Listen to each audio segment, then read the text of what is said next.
जिंदगी की कीमत क्या है? दोस्तों, आज की इस गौतम बुद्ध मोटिवेशनल स्टोरी के जरिए हम आपको बताएंगे कि बुद्ध के नजरिए से हमारी जिंदगी की कीमत क्या है। हम में से बहुत से लोग अपनी जिंदगी की वैल्यू नहीं समझते और अपने जीवन को ऐसी चीजों में बर्बाद कर देते हैं जिनसे हमारा नुकसान ही होता है। कुछ लोग अपनी जिंदगी शराब के पीछे बर्बाद कर देते हैं, तो कुछ लड़कियों के चक्कर में और कुछ अपनी सारी जिंदगी पैसा पैसा करके बर्बाद कर देते हैं। आज की इस गौतम बुद्ध स्टोरी के जरिए आप जानेंगे कि हमारी जिंदगी कितनी कीमती है और हमें अपनी इस कीमती जिंदगी को किस तरह जीना चाहिए। एक बार की बात है, गौतम बुद्ध अपने शिष्यों को जिंदगी से जुड़ी अच्छी बुरी चीजों का ज्ञान दे रहे थे। सभी शिष्य उनकी बातों को बहुत ध्यान से सुन रहे थे। उन सभी में एक शिष्य ऐसा था जिसे प्रश्न पूछने की बहुत आदत थी।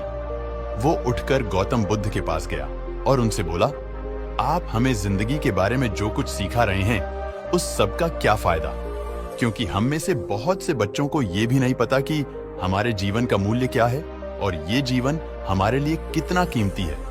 पहले आप हमें ये बताइए कि इस जीवन का मूल्य क्या है। अपने शिष्य की बात सुनकर गौतम बुद्ध अपने कक्ष में गए और एक चमकता हुआ पत्थर का टुकड़ा लेकर आए। वो टुकड़ा उन्होंने अपने शिष्य को दिया और बोले, मैं तुम्हें इस जीवन का मूल्य तब बताऊंगा जब तुम इस पत्थर का सही मूल्य पता लगाकर आओगे।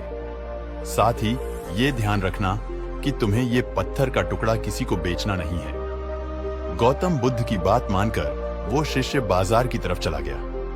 बाजार में सबसे पहले उसकी नजर एक फल बेचने वाले पर पड़ी और उसने वो पत्थर उस फल वाले को दिखाया और बोला, इस पत्थर के बदले आप मुझे कितने फल दे सकते हो? फल वाला बोला, ये पत्थर कुछ खास तो नहीं है, लेकिन फिर भी इसके बदले में तुम्हें 10 केले दे सकता हूं। इसके बाद वो शिष्य उस पत्थर को लेकर एक सोने के व्यापारी के पास गया। उस पत्थर की टुकड़े की चमक देखते ही उस सुनार ने उसकी कीमत 100 सोने के सिक्के लगाई।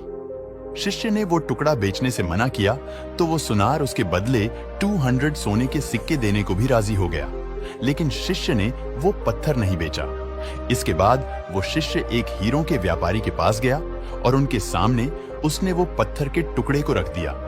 उस पत्थर को देखते ही हीरों के व्यापारी ने एक साफ कपड़ा बिछाया, उस पत्थर को उसके ऊपर रखा, फिर उसकी परिक्रमा की और हाथ जोड़कर उस पत्थर को कपड़े में लपेटते हुए वो बोला, तुम जिसे मामूली पत्थर समझकर उसकी कीमत पूछ रहे हो, असल में ये एक बेशकीमती रूबी है। ऐसा रूबी हर किसी को नहीं मिलता। मैं अगर अपना सब कुछ बेच भी दूं तो भी इसकी कीमत नहीं चुका सकता।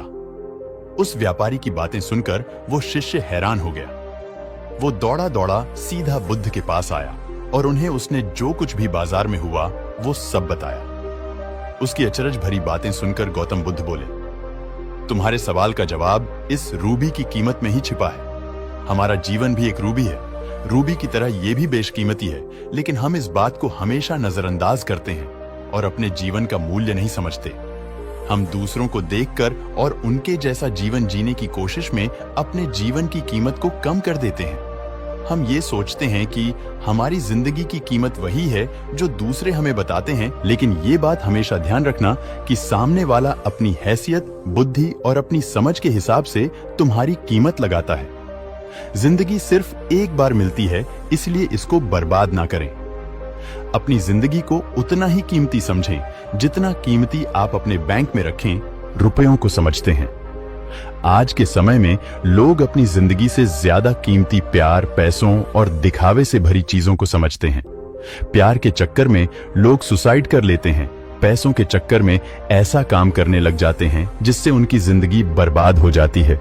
नाम कमाने के चक्कर में उल्टे सीधे काम करने लग जाते हैं। हमेशा याद रखें कि दिखावा करना जरूरी नहीं है। प्यार दोबारा मिल सकता है, पैसा फिर कमाया जा सकता है, लेकिन जिंदगी को फिर से पाया नहीं जा सकता। इसलिए अपनी इस बेशकीमती जिंदगी को अच्छे से जिएं, हर पल का आनंद लें। कभी ये ना सोचें कि आप इस दुनिया में किसी काम के नहीं है, ना कभी ये सोचें कि आपकी जिंदगी व्यर्थ है। आपके होने या ना होने से कुछ फर्क नहीं पड़ता। जब भी ऐसे नेगेटिव विचार आपके मन में आए तो खुद को बस ये याद दिलाएं कि जीवन एक रूबी है और ये बेशकीमती है। दोस्तों, ये कहानी आपको कैसी लगी हमें नीचे कमेंट बॉक्स में कमेंट करके जरूर बताएं। धन्यवाद।